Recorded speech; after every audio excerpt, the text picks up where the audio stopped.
Today, we're going to be covering the basics of machine learning and talking in particular about how to implement linear regression and what it is. So let's get started. I'll start by giving a definition. Machine learning is an application of artificial intelligence that provides systems the ability to automatically learn and improve from experience without being explicitly programmed. Examples of this in today's society include the growing phenomenon self-driving cars. These cars are trained using loads of data from the sensors that they have on the back, front, and top in order to be able to identify things like stop signs, humans in front of them, and when to slow down or speed up. Another application are things like recommendation systems. And so whenever you buy something on Amazon.com, Amazon will use machine learning to try to determine what they should suggest to you to buy next. Based on the data that they have, they can try to estimate what you're most likely going to buy next based on your history. In essence, there are three main types of machine learning. There's supervised, unsupervised, and reinforcement. And so supervised machine learning is very task-driven. The data that it trains on has a correct answer that it wants to identify. And so, for example, in regression problems, what you're trying to do is identify the relationship between two properties in the data. So, for example, if we wanted to find the price of a house based on the size of the house, we can use regression to try to estimate that property. We can also use supervised learning to do classification. Simplest one would be to try to classify if an image is a hot dog or not a hot dog. But of course, there are more interesting and important uses for such technology. Unsupervised learning is when there isn't a correct label given to the data. And so let's say we're given a network of friends, and we want to find what are the friend groups within this network. We can try to use clustering to try to identify what are the groups that share common attributes, common like movies that they like, and that's what we can do with unsupervised learning, among other things. And finally, there's reinforcement learning, which is really when an algorithm learns to react to an environment.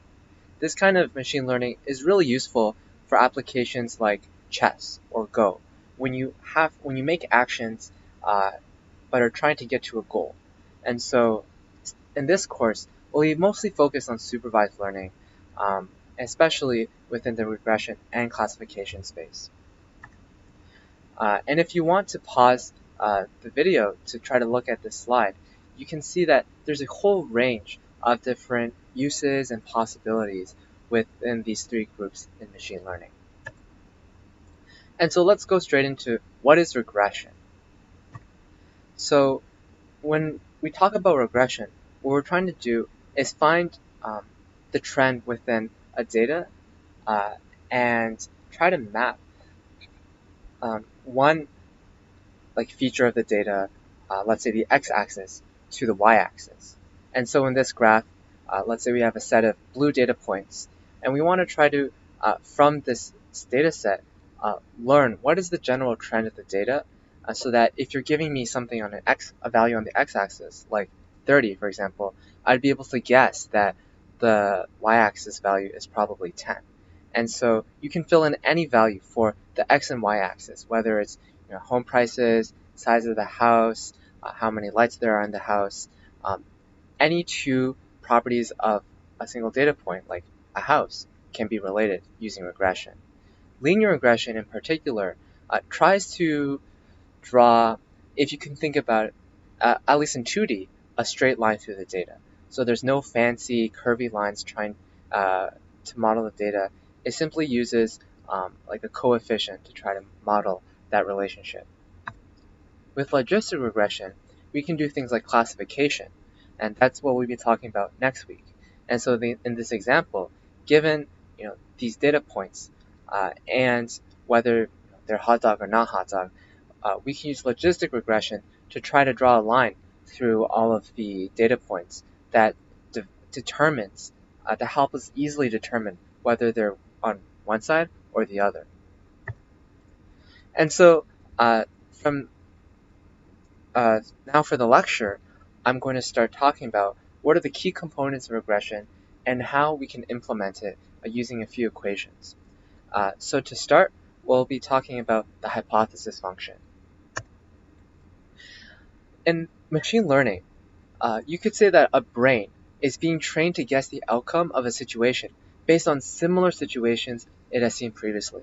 And so the example that we'll be running throughout this lesson is, let's say after seeing a large variety of people, you can start to guess how tall a person is based on their age, let's say up until the age of 20. So we can call this guess a hypothesis function. And right here, we have a simple equation mapping the age of a person, which is x, to the height of a person, which is h theta of x. And so in this equation, as I said, x will represent the input data. And so in this case, that's just their age. Theta represents the weights, and h represents the function itself, with h theta of x being the result, or how tall we guess the person is. And so let's give an example. In this scenario on the right, we have a graph of data points. And so let's say we just try to arbitrarily draw a guess. Let's say based on this data, we guess that when people are born, they start at 50 centimeters tall and they gain 8 centimeters per year. And so filling in our values, we would say that theta 0 would be 50 centimeters. It's the height of the baby at birth. And so that's, no matter how old you are, you have that height. Theta 1 would be the height gain per year of aging. So in this case, we guess it's 8 centimeters per year. And then x is what we multiply with theta 1, which is the age in years. And that gives us h theta of x, which is the guessed height. And so we can graph this line on this 2D plane in the very same way we can graph the equation of a line, y equals mx plus b. And so you can think about, in this case, m being equal to theta 1 and b being equal to theta 0. And so now that we have a way to model our guess of the regression, we have to find a way to determine how good is that guess. And that's why we use the cost function. And so if you look at the cost function right here, you can see we're using an equation j theta equals 1 over 2m of the sum of all the data points, and within every data point we're summing the hypothesis function, so the guessed height, minus the actual height, yi, and then we're squaring that value. So let's break that down. So if you see over here we have the summation symbol, and hopefully you're already familiar with that. If not, you check out the Khan Academy video we provide to explain that concept. But essentially, we're trying to take the sum of the difference between our guess, the hypothesis function, and the actual height of the data point at I, and then squaring that difference. And so to get the total cost of our entire data set, we just add up all the squared errors for each data point, divide by 2 times n to get j theta, which is our cost.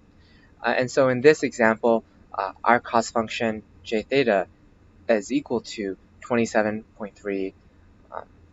And so if you actually, if we were to run through an example, let's say we look at age at 0.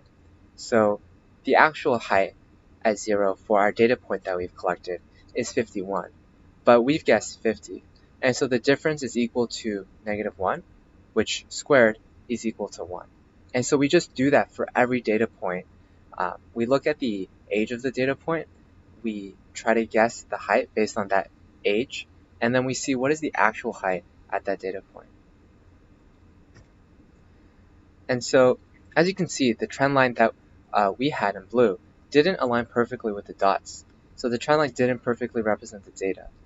we can try to find the amount of error between the trend line and data using the cost function. And so just to repeat, here J represents the cost, M represents the number of training examples that we're going through, H represents the hypothesis, Xi represents the input data for the training example, so the age, and Yi represents the output data for the training example, so the actual height. Now that we have a way of gauging how good the hypothesis function that we have is at modeling the data, now we can try to improve that guess gradually. And that's what we use gradient descent for. So how do we come up with an exact equation that can define the correct trend line for the graph of height versus age? Well, there are multiple ways of doing this. We'll be using gradient descent. So gradient descent has 4 basic steps. First, we do what we did with the hypothesis function. We guess the outcomes based on the input data and our model weights. So we try to guess all the heights based on the ages of each data point. Then we calculate the cost function for our overall guess. And then we adjust the model weights based on the cost using the equation below. And number 4, we repeat steps 1 to 3 until our cost stops going down, or it goes down very slowly. So let's break down the gradient descent equation. Essentially, what we're trying to do here is change the weights theta 1 and theta 0 in order to model the data better. And we're doing this by looking at a few factors within the data. So if you can think about it simply, we're trying to look at the cost function and reduce it. So in this equation, we see here we have a term theta j. And so the j just stands for an arbitrary theta. In our example, we have theta 0 and theta 1. And so we have 2 equations, one where theta j is equal to theta 0, and one where theta j is equal to theta 1. So going on to the second term in the equation, there's this colon equal sign. And so that refers to an assignment operator. So it would be equivalent to like the equals in Python. So it doesn't mean that the 2 sides are the same. It means we set theta j on the left of the colon equals to be the results on the right. So theta j represents a single weight. Alpha in this equation represents the learning rate, which we'll get into later. M, again, represents the number of training examples that we have. H theta of xi represents the hypothesis function. Yi is the actual outcome. And then xji is the value in the input of one training example that corresponds to the weight theta j.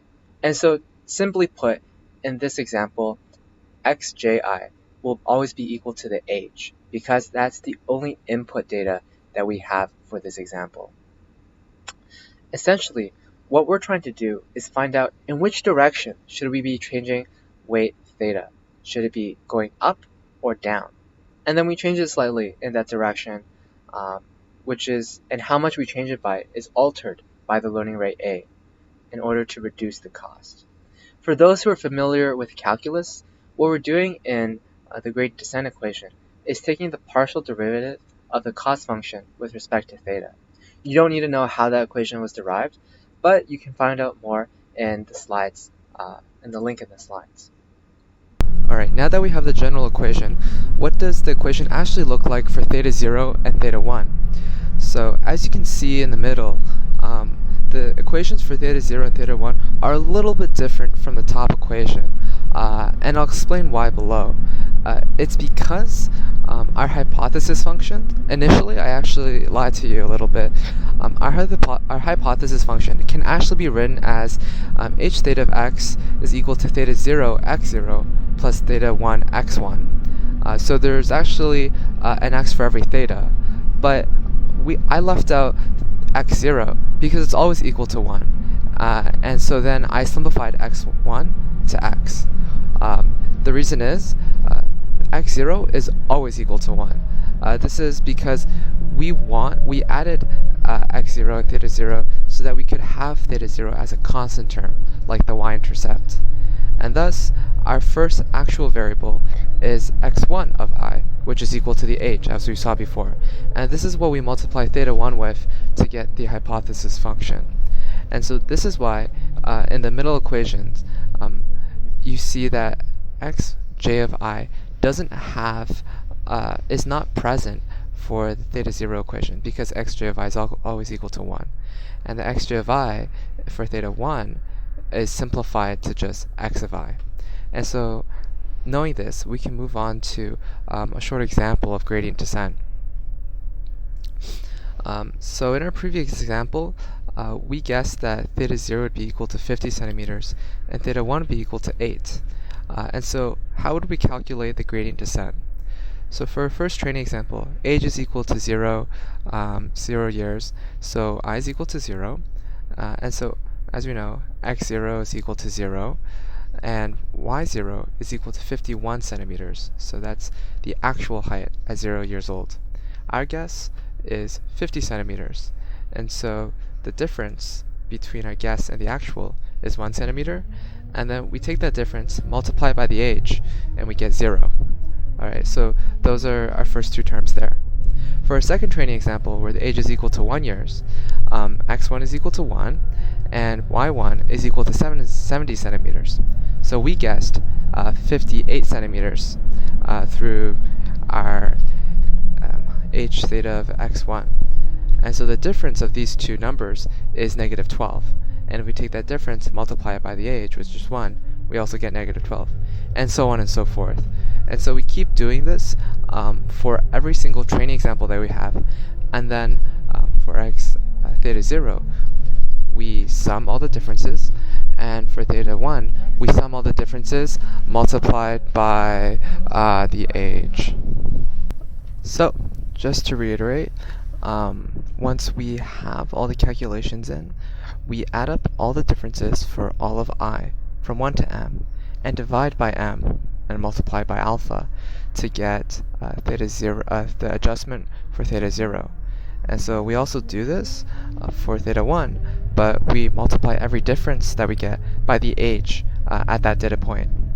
Let's set the learning rate for alpha to 0.01 for now.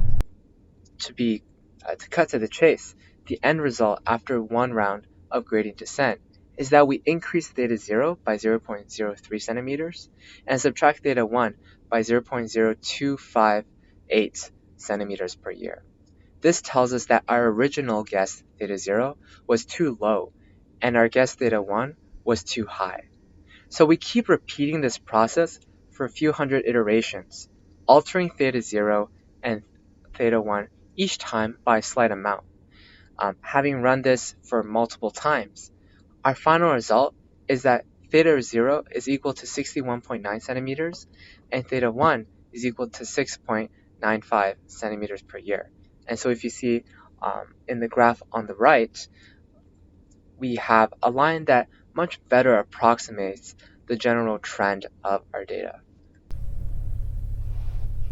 So, as you can see in the table on the right, I just showed you the first five or so steps of gradient descent and how much we adjust the theta each time we do the gradient descent. And as you can see, it's pretty consistent. So for every step, we generally increased theta 0 by 0.03, and we generally decreased theta 1 by 0.0025, and so we're changing them by very, very slight amounts each time. And so at the end of the result, after several hundreds of steps, we would get a final of 61.9 for theta 0 and 6.95 for theta 1. Just an important note, the numbers I put for the adjustments for theta 0 and theta 1, those are numbers we subtract from the current theta 0 to get the next one. And so if we have theta 0 equals to 50 and the adjustment is negative 0.03, then we actually add 0.03 to get the next theta 0. And so explain visually what gradient descent over time does, we can try to show that effect using two graphs. And so over time, gradient descent allows our hypothesis function to better model the data. So given one example, if we see the graph on the right, the graph on the left, we can see that there are a number of lines, right? And we can imagine this as the hypothesis function over time. So what we have here is a line that gets gradually closer and closer to modeling the general trend of the data. And so, initially we might start with the blue line at the very bottom that doesn't model the data well at all. And then after one round of gradient descent, we update theta 0 and theta 1 to get the green line. And then we keep doing that until our line reaches the middle, or the top right, where it's actually modeling the data very well.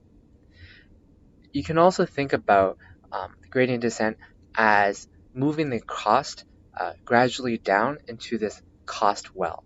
And so if we look at the graph on the right, we can imagine the y-axis being the cost and the x-axis being some value of theta. And so if theta is too small, let's say as it was at the start, the cost will be very high.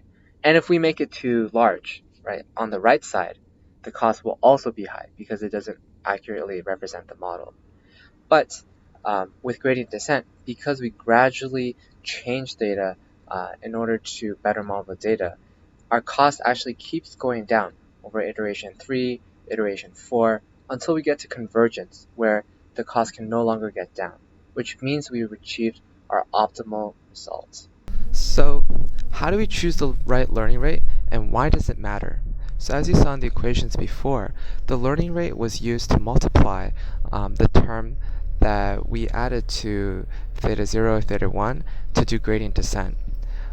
So it allows us to basically modify how much we change the the thetas every time we do gradient descent. And this is important. As you can see in the graphs below, a learning rate that's too large, like on the left, will prevent us from learning the correct parameters. So let's say we know that we have to increase theta 0, but we increase it by a huge number, like 100, and so we guess that the initial weight of the initial height of the baby is like 150 centimeters. So that's even more wrong than our previous guess because our learning rate is too large. And if our learning rate is too small, as you can see on the example on the very right, we can fall into the trap of first taking very long to learn the correct parameters because we're not changing theta by much each time. And even worse, we might get stuck in local optima. And so, as you can see as an example on the right, if we start on the upper right-hand side, if our learning rate is too small, we might get into a lower and more correct solution, but that might not be the globally correct solution, and so it doesn't give us the best answer. Whereas if our learning rate is at the correct amount, as you can see with the green arrows, we'd be able to jump out or completely avoid the local optima in the first place, allowing us to find the global optima, so the lowest cost possible. And then if we have a learning rate just right, we get the middle graph where we slowly but surely progress towards the correct solution. And so to review, today we covered 4 important concepts for linear regression. We created a hypothesis function that allows us to create a model of a 2D data set. Then we have a cost function that allows us to evaluate how well our hypothesis function models the actual data that is provided. Then we have the gradient descent equation that allows us to change the hypothesis function theta values in order to better reduce the cost function and model the data more accurately. And finally, we have a learning rate that we use in gradient descent to determine how fast or by what magnitude we change theta 0 and theta 1 every time we do gradient descent to try to make sure that we get the correct theta values in a reasonable amount of time. And so with that concludes our first lecture of linear regression. We'll be having another short lecture to talk about the homework. And then our next lecture after that, we'll be going on to talk about logistic regression. So thanks for joining me today, and have a great time.